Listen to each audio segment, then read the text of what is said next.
Olá, eu sou Dina Pérez. E eu sou Júlio César Fernandes. E está no ar mais um Idoso em Foco. Júlio, infelizmente, no Brasil, os casos de violência contra os idosos têm aumentado cada vez mais. Pois é, Diva. Em 2024, o Disque 100 registrou 657 mil denúncias de agressões contra os mais velhos, um crescimento de 22% em relação ao ano anterior. Já no primeiro trimestre de 2025, o crescimento foi de 140% nas denúncias comparado ao mesmo período de 2022. Esses dados são muito preocupantes. Por isso, está em pauta nas casas legislativas o projeto de lei que cria o crime de gerontocídio, ou seja, o homicídio de idosos. No episódio de hoje, iremos discutir essa iniciativa legislativa e o cenário da violência contra o idoso no Brasil. Diva, o aumento do registro de casos pode ser explicado por alguns motivos. Entre eles, o envelhecimento da população brasileira. Segundo o censo do IBGE de 2022, o número de idosos no Brasil cresceu 57% em 12 anos. Verdade, Júlio. Com o aumento da população idosa, também aumenta em proporção o número de casos de violência contra o idoso, como dito anteriormente. Com isso, surge a necessidade de fornecer maior assistência a essa categoria, com mais políticas públicas. Por esse motivo, a criação do crime de gerontocídio é tão importante. Para esse episódio, entrevistamos a professora da Faculdade de Direito da UERJ e membro do Ministério Público, Patrícia Glioshi, que comentou sobre a importância da discussão legislativa e provável aprovação desta lei. A proteção, ela sempre ocorreu na lei penal, porque a gente sempre teve o homicídio de qualquer pessoa, que tem que ser tão importante, tanto da mulher, quanto das crianças, quanto dos idosos. Os homicídios são sempre iguais. Essa questão de criar uma lei com um homicídio especial, um homicídio com uma pena maior, é mais uma questão simbólica. Ela não vai impedir que os homicídios continuem acontecendo, porque para impedir que os homicídios aconteçam, nós não precisamos só de um direito penal nem de uma lei criando crime.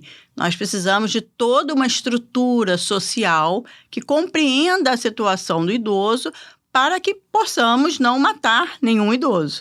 Mas a criação dessa lei, ela tem sim um efeito simbólico importante, porque ela vai fazer aparecer o fato.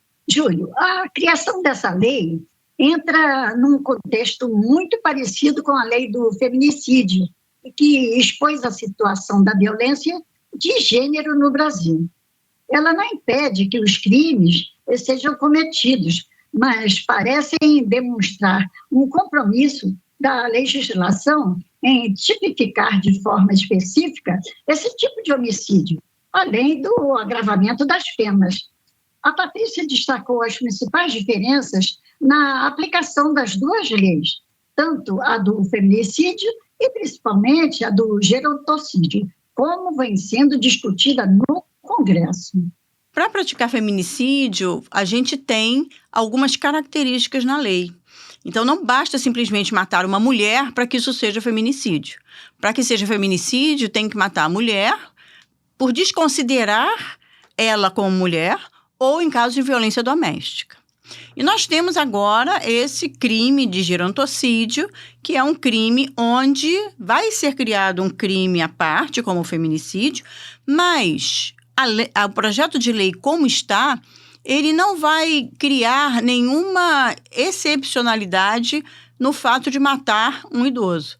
Basta ter 60 anos ou mais e já vai ser considerado o gerontocídio. Então, não é por conta de uma discriminação ao idoso, nada disso. O motivo de matar o idoso, na verdade, não vai fazer muita diferença para o projeto de lei. Então, a partir daí, a gente vai ter uma noção e vai também ficar impressionado. Como existem mortes de idosos, né? Então, eu acho que é importante, simbolicamente, para a gente poder perceber a situação que está acontecendo. Diva, Veja ainda que, segundo a Patrícia, a aprovação dessa lei terá um papel estatístico muito importante, ao destacar os números da violência contra idosos de forma específica, permitindo que eles fiquem mais visíveis. E vale compreendermos o tipo de negligência que pessoas idosas sofrem para além do tipo penal de homicídio. Por exemplo, em 2025, no Maranhão, foram registrados mais de 1.700 casos na Defensoria Pública do Estado que ilustram isso. Entre as situações estão falta de documentação básica, negligência, abuso financeiro e violência psicológica. Mas, Júlio, não podemos deixar de falar sobre o etarismo, que é o grande motivo desses crimes. Nada mais é que o preconceito de idade que afeta, em sua maioria, os mais velhos.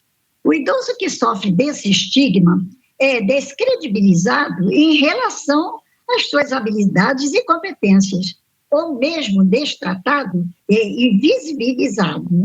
Pois é, Diva. Além disso, ele dissemina a ideia de que idosos são pesos, improdutivos ou obsoletos. Essa visão desumaniza a pessoa, diminuindo a empatia social. Cria-se uma visão distorcida de que a agressão física, a negligência e o abuso patrimonial se tornam mais aceitáveis no ambiente familiar com base nessa justificativa. Júlio, infelizmente, os idosos em situação de vulnerabilidade e dependência física acabam por necessitar de cuidados. Os filhos e cuidadores devem zelar pelo bem-estar deles. Porém, essa necessidade pode expô-los a casos de tortura psicológica e descaso, seja dentro do ambiente doméstico, seja dentro de instituições de longa permanência. E a tortura pode chegar ao gerontocídio. Por isso, novamente, é tão importante a aprovação dessa lei. Além disso, é fundamental que os idosos conheçam os seus direitos.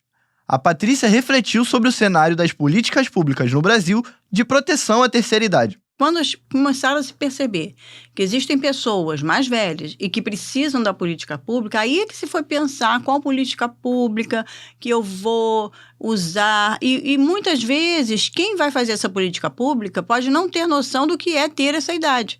O ideal seria que pessoas mais idosas pudessem participar ativamente da construção das políticas públicas.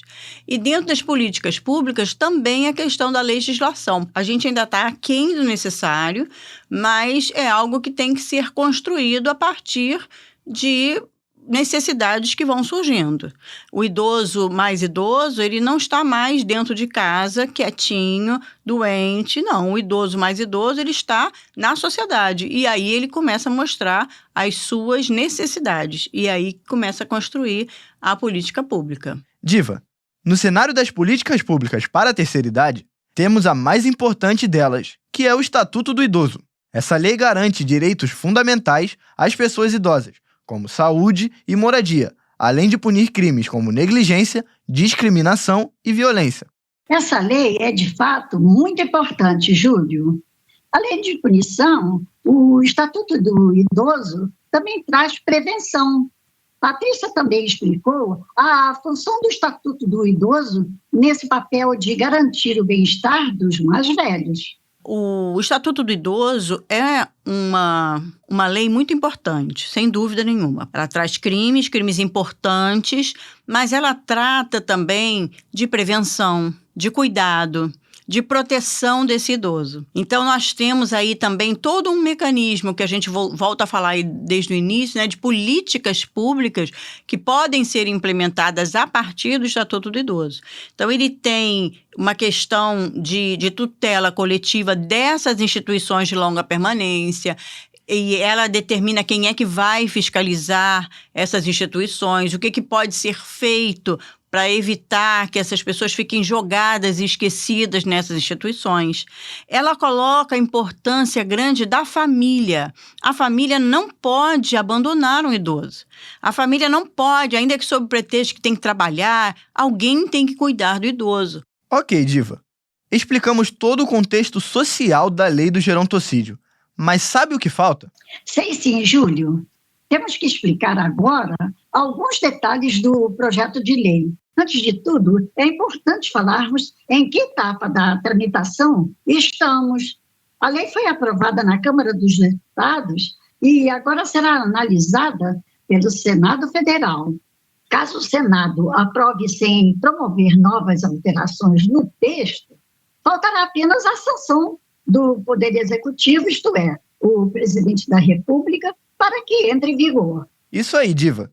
A pena para quem cometer gerontocídio deverá ser de 20 a 40 anos de reclusão.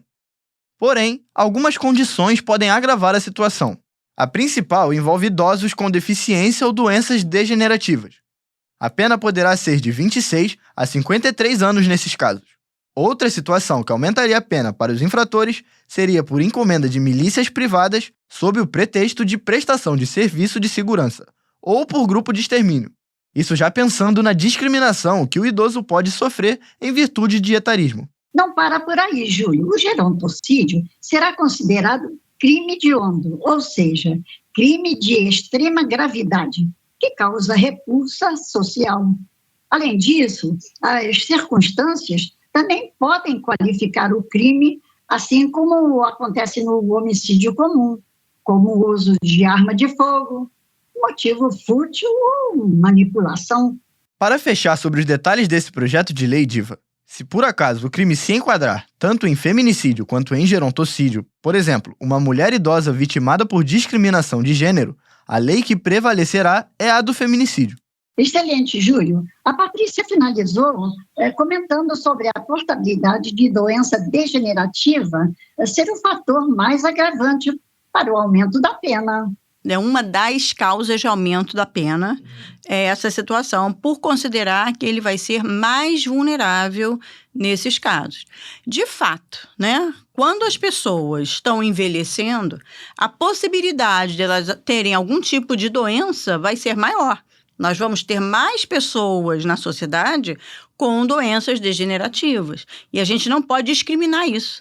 A gente não pode desconhecer isso. E, portanto, essa circunstância sendo mais reprovável também reflete, simbolicamente, uma preocupação do legislador com essa situação. Diva, chegamos ao final de mais um episódio. Espero que nossa conversa tenha contribuído para o debate e que a lei do gerontocídio seja aprovada em breve. O prazer é todo meu, Júlio. O que comentamos é verdade. A população está envelhecendo cada vez mais e, por isso, é tão importante a criação de mais e mais políticas para dar assistência aos idosos. Para você que ficou até aqui com a gente, não se esqueça de acompanhar o Idoso em Foco para os próximos episódios. Muito obrigado! Idoso em Foco. Produção Rádio UERJ. Apoio: Coordenação de Aperfeiçoamento de Pessoal de Nível Superior, CAPES. Instituto de Educação Física e Desportos. Programa de Pós-Graduação em Ciências do Exercício e do Esporte. E divulgação científica da Pró-Reitoria de Pós-Graduação e Pesquisa. Realização: Centro de Tecnologia Educacional da UERJ.